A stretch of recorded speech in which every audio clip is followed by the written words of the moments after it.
There's a thread going around where people are talking about 5 artists that they have not owned a record by, or 5 artists that they will never own a record by. Um, and I put some thought into this, and I keep kind of waffling actually of who's on my list and who's not, but I just want to get this video done. The ones at the top are the ones that I'm more serious about, that I'm like, I do not want this record in my collection.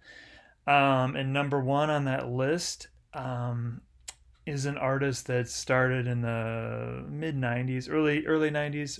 And I remember first hearing about it, and this artist in college. And at first, I even had his first CD, their first CD.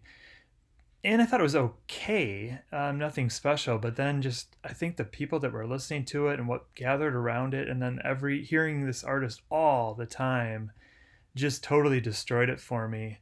And this artist is Dave Matthews Band. I just do not care about Dave Matthews Band. I don't like to rip on other people's music, and to each their own. But for me, I just can't stand that kind of his guitar sound drives me crazy, as does his voice. Although I must say that Crash song, I do kind of like. That's the one song that can come on that I kind of dig.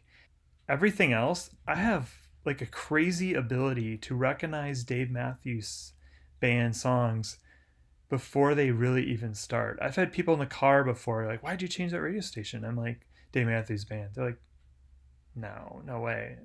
No, seriously. We go back and it's Dave Matthews Band.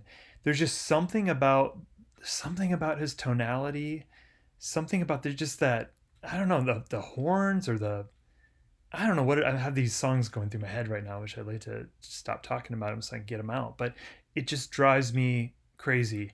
And then there's the behavior too. I don't know how many have heard about this story. It was pretty big, at least in Chicago area, and I think in Minneapolis. I heard about it when I was there too. And that's when he came through town as tour bus, and they just decided to dump all of their sewage from the tour bus right into Lake Michigan. And they did that. Now, there was an article recently that went into the history of that, this whole story and the truth behind it. And it was even more horrifying than I thought, because tourists were literally on a boat touring like Chicago, just checking it out. Beautiful city, downtown, lots of architecture. And they literally got shit dumped right on them, and they were like jumping overboard to try to avoid it. So it was bad call on the Dave Matthews crew. Maybe that's representative of what they're like, but I read an interview with Dave Matthews. I think he's probably a pretty damn good guy. I don't really have anything against Dave Matthews. I just don't like the sound of it, and I don't want it in my collection. Number two is Ted Nugent. Now, there's very few Ted Nugent songs I could even recognize. I've never had any Ted Nugent. I've never really seeked out any Ted Nugent. I don't think I've really streamed Ted Nugent. Wango Tango comes to mind. But I know that guy was huge in the 70s, and he definitely, I'm focusing on artists that everybody would know. I mean, he definitely was like selling out arenas, or at least opening up for arena acts in the 70s. But I just can't stand that guy's politics, and the little music I've heard, I can't stand either. He just is a buffoon, and I wouldn't want him stinking up the joint and anywhere near my records. The next one is probably a little bit more controversial, maybe. Um, Eric Clapton. Clapton is God, all that stuff. I know I'm supposed to, or at least I felt like for a long time I was supposed to like Eric Clapton. Don't really have anything against Cream at all. They don't rise to the same level as like the Beatles and the Stones and the Kinks and the Who and all that stuff. But it's the Eric Clapton where he's singing for the most part that starts to really drive me nuts. And of course, his politics and his just the way he carries himself. Um, I don't, I think I used to have Slow Hand in my collection somehow. I don't remember where I got it. It's not there. I looked for it. I was gonna show it today, but I don't. I guess I don't have it anymore. Again, I'm like fine with Cream. fine, cool. There's other members there. It's really when you get into the solo stuff where he's singing that I'm just like, I have no interest in that. Could care less. I find it incredibly boring. I find that there's no real emotion to it, at least his vocal delivery. Even his guitar stuff just does nothing for me. I know I'm supposed to love Layla. I don't love Layla. But that's still another band. That's not him solo. And for the longest time, it was those songs that I thought I didn't like Cocaine, Wonderful Tonight, that you'd hear a lot on the radio, but I've come to like them because I've gotten into JJ Cale. Now that was sort of a hurdle to overcome. Like, wait a minute, this guy that wrote songs that Clapton covered, like I don't care for that stuff at all. Why would I like this guy? But I've actually gotten into him quite a bit, and I continue to get into him. One of the records that gets a lot of spins around here is Five. Really like that record a lot. So yeah, no Eric Clapton. Don't need him in my library. Can't say that I'm really interested in checking out any Clapton. And yeah, so we'll leave it at that. No Eric Clapton. Now I'm going to go to a couple artists that I think need to be put on this list just because they are responsible in a lot of ways for a whole genre or whole style of music that was really dominant for a while. So Limp Bizkit, I can't name a single Limp Bizkit song. I just know that style of new metal, and I can't fucking stand it. So Limp Bizkit, I'm not gonna you're not gonna catch me buying any Limp Bizkit records, that's for sure. And I guess they reunited or something recently, but I wasn't standing in line for tickets. The other one is a genre that I almost didn't put this on. I know the Dark Stuff put it on his list, and he put Eric Clapton on there too. And I was like, God, that one kind of resonates too. And I almost didn't put it on though. It's Garth Brooks, and the reason why I wasn't initially going to put it on is I just don't listen to that kind of music. But then I started thinking about it. I have a lot of country music. I have a lot of like the outlaw country stuff from the 60s, some stuff in the 70s, Graham Parsons, stuff like that, Willie Nelson, Chris Christopherson, Merle Haggard, Dolly Parton, who else? I even have some Patsy Cline. So it's not that I don't like country. I just hate what they did with it. I hate that now it's like, just it has production qualities of hair metal. It's written about as intelligently as like the later 80s hair metal stuff. It seems like a lot of those artists even tried to go over to that kind of country, like as a second act when Real Rock returned and they were kind of kicked out off their throne.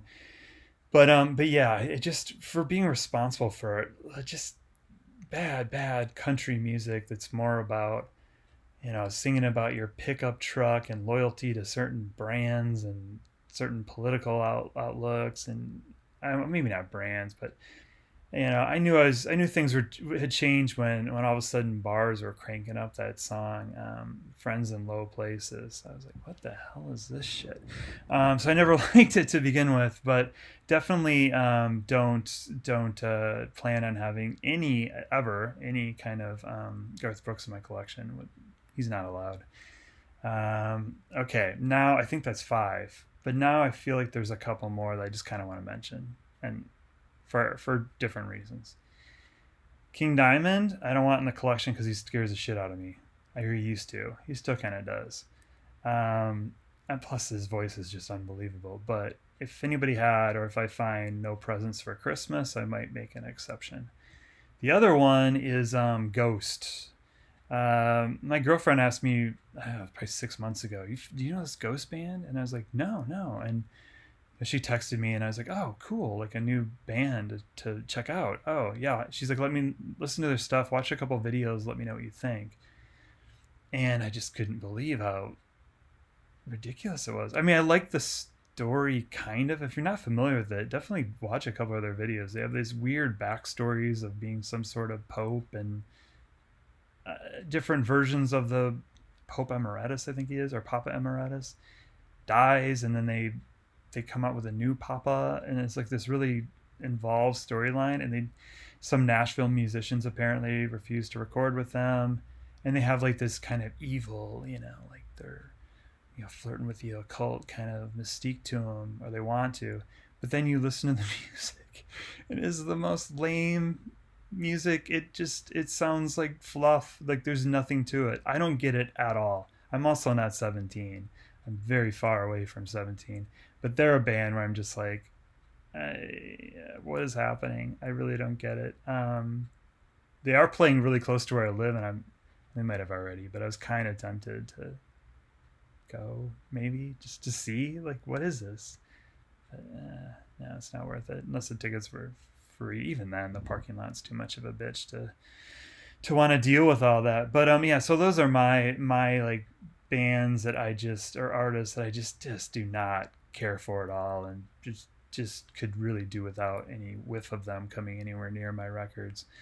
I was going to get a little bit more controversial and mention some artists that just sort of annoy me, but I'm going to hold off on that because I feel like some of these artists, they're not, it's more like their image or a certain song I heard. And, I can always dig deeper before I make some of these opinions known or shared.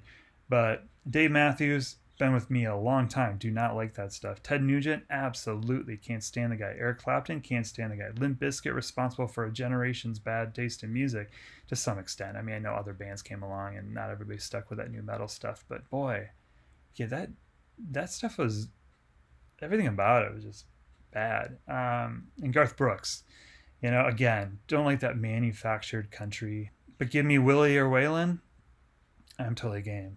And then yeah, King Diamond's more of a joke. He did used to scare the shit out of me. In fact, I even as recently as like 10 years ago, he was playing some small place, and I was kind of scared to go. I wanted to go, but I was almost more terrified of the audience. Like who goes to King Diamond shows? But he's a trip. King Diamond, as is Ghost. Anyway, I'm rambling. That's the video. Those are the artists that are not welcome in my record collection. Please share yours. Just kind of a fun thing to do. If I've offended anybody, I'm sorry. I probably won't waver on most of those at all, actually. Maybe King Diamond. I almost forgot to mention this. I want to start something different. I want to have a little segment, a little bit of a video that I do every week where I listen to something new that I'm not familiar with. And this is one of those albums, MC5 Back in the USA. Of course, I knew who MC5 are. I know them more from Reputation and the song Kick Out the Jams than anything else. I've listened to Kick Out the Jams, the record, but I do not know it that well. So it's going to be both listening to both these records. But this one I have never heard. So in the next week, I'm going to listen to this record, and then a week from now, I'll chat about it. And some of these records will come from things that I picked up. A lot of them will come from my girlfriend's collection. She's got a very huge collection, and there's not nearly as much overlap as maybe we thought there'd be. So that's going to be a lot of fun. And yeah, so next week, I'll talk about MC5 Back in the USA. Thanks, everyone.